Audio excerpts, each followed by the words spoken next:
क्या आपने कभी सोचा है कि खाने का तरीका भी आपकी सेहत को प्रभावित कर सकता है? आयुर्वेद के अनुसार कुछ फूड्स आइटम को एक साथ मिलाने से न सिर्फ स्वाद बढ़ता है बल्कि सेहत भी दुरुस्त रहती है।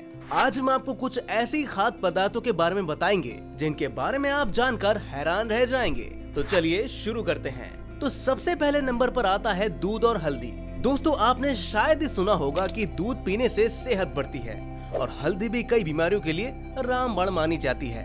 लेकिन क्या आप जानते हैं कि इन दोनों को मिलाकर पीने से और भी ज्यादा फायदे मिलते हैं? आइए जानते हैं कैसे। दूध और हल्दी दोनों ही पाचन को सुधारने में मदद करते हैं। दरअसल दूध में मौजूद प्रोटीन और वसा पाचन एंजाइमों को सक्रिय करने में मदद करते हैं, जबकि हल्दी में मौजूद करक्यूमिन नामक कंपाउंड पाचन को बढ़ावा देता है। हल्दी में एंटीऑक्सीडेंट और एंटी इन्फ्लेमेटरी गुण होते हैं जो हमारे शरीर के डिफेंस सिस्टम को मजबूत बनाते हैं।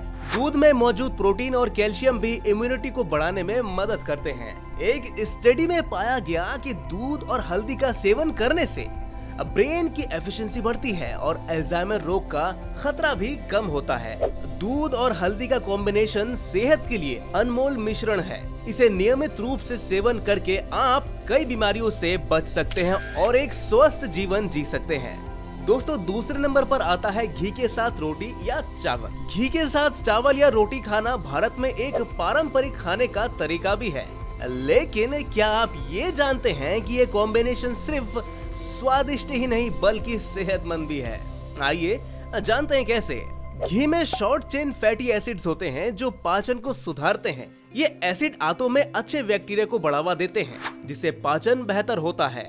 घी में ओमेगा 3 फैटी एसिड्स होते हैं जो दिल की सेहत के लिए अच्छे होते हैं। ये एसिड खराब कोलेस्ट्रॉल को कम करते हैं और अच्छे कोलेस्ट्रॉल को बढ़ाते हैं। घी में मस्तिष्क के विकास के लिए आवश्यक फैटी एसिड होते हैं। ये एसिड बच्चों के मस्तिष्क के विकास में मदद करते हैं और वयस्कों में याददाश्त को बढ़ावा देते हैं। घी चावल और रोटी के स्वाद को बढ़ाता और इसे पचाने में भी मदद करता है और साथ ही घी में मौजूद विटामिन और मिनरल्स चावल या रोटी के पोषण को और भी बढ़ावा देते हैं। लेकिन दोस्तों, याद रखिएगा कि घी में सैचुरेटेड फैट की मात्रा अधिक होती है, इसलिए इसे सीमित मात्रा में ही खाना चाहिए। अगर आप वजन कम करने की कोशिश कर रहे हैं तो घी का सेवन आप थोड़ा कम ही करिएगा।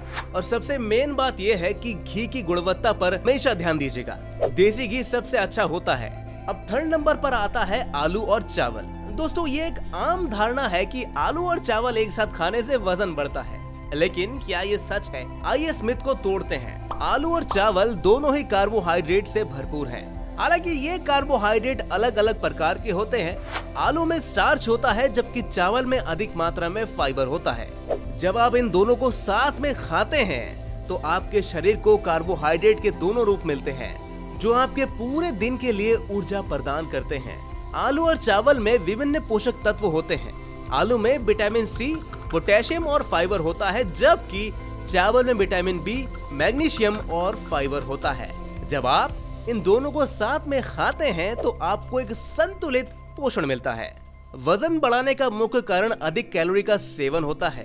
यदि आप अधिक मात्रा में आलू और चावल खाते हैं तो आप अधिक कैलोरी का सेवन करेंगे जिससे वजन बढ़ सकता है। लेकिन यदि आप इन दोनों को संतुलित मात्रा में खाते हैं और एक एक्टिव लाइफस्टाइल अपनाते हैं तो आपको वजन बढ़ने की चिंता नहीं करनी चाहिए। दोस्तों, अब फोर्थ नंबर पर आता है खिचड़ी। दोस्तों, खिचड़ी चावल और मूंग दाल से मिलकर बनती है। चावल हमें कार्बोहाइड्रेट देता है जो हमारे शरीर की मुख्य ऊर्जा का स्रोत भी है।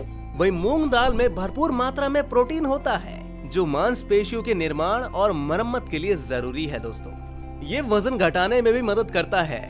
मूंग दाल में फाइबर भी भरपूर होता है जो पाचन को दुरुस्त रखता है और कब्ज से बचाता है। खिचड़ी आसानी से पच जाती है, इसलिए ये उन लोगों के लिए भी अच्छी होती है जिनका पाचन कमजोर होता है। इसके अलावा खिचड़ी का ग्लाइसेमिक इंडेक्स कम होता है, जिसका मतलब ये है कि ये ब्लड शुगर को भी धीरे धीरे बढ़ाती है, यानी कि ये शुगर रोगियों के लिए भी अच्छा भोजन है। अब फाइनली दोस्तों, last but not the least, fifth number पर आता है हनी और वार्म वाटर का कॉम्बिनेशन। दोस्तों, सुबह उठते ही एक ग्लास गुनगुना पानी में शहद मिलाकर पीने का रिवाज बहुत से लोगों में देखा जाता है, लेकिन क्या आप जानते हैं कि इसके पीछे कोई वैज्ञानिक कारण भी है? हाँ, ये सच है। शहद और गुनगुना पानी दोनों ही पाचन में मदद करते हैं। जब आप इन्हें एक साथ लेते हैं तो इसका प्रभाव और भी अधिक होता है। शहद में मौजूद एंटीऑक्सीडेंट्स और एंटीबैक्टीरियल गुण हमारे प्रतिरोधक क्षमता को बढ़ाते हैं, जिससे हम बीमारियों से बचाव कर सकते हैं। शहद और गुनगुना पानी लेने से आपका मेटाबॉलिज्म बढ़ सकता है, जो वजन घटाने में भी मदद करता है। लेकिन दोस्तों ध्यान रखिएगा कि शहद को कभी भी खौलते हुए पानी में नहीं डालना है और ना ही शहद को कभी उबालना है। ऐसा करने से शहद के गुण खत्म हो जाते हैं। इसलिए पानी हल्का सा गुनगुना गर्म होने पर इसे गिलास में निकालने के बाद ही इसमें शहद मिलाना है। तो कल सुबह से ही उठकर एक गिलास गुनगुना पानी में शहद मिलाकर पीने की आदत डालें और एक स्वस्थ जीवन का आनंद लें। तो आपने देखा कि हमारे दैनिक जीवन में इस्तेमाल होने वाले खाद्य पदार्थों को एक साथ एक दूसरे के साथ मिलाकर सेवन करने से हमारे स्वास्थ्य पर कितना गहरा प्रभाव पड़ सकता है। आयुर्वेद की इन प्राचीन विधियों को अपनाकर हम न केवल स्वस्थ रह सकते हैं बल्कि कई बीमारियों से भी बचाव कर सकते हैं। दूध और हल्दी का अद्भुत मिश्रण, घी के साथ रोटी या चावल का स्वादिष्ट संयोजन, आलू और चावल का संतुलित पोषण, खिचड़ी का आसानी से पचने वाला स्वाद और शहद और गुनगुने पानी का जादुई मिश्रण, ये सभी हमारे आहार को अधिक पौष्टिक और स्वादिष्ट बनाते हैं। याद रखिएगा, खान पान का हमारा तरीका ही हमारे जीवन का आधार है।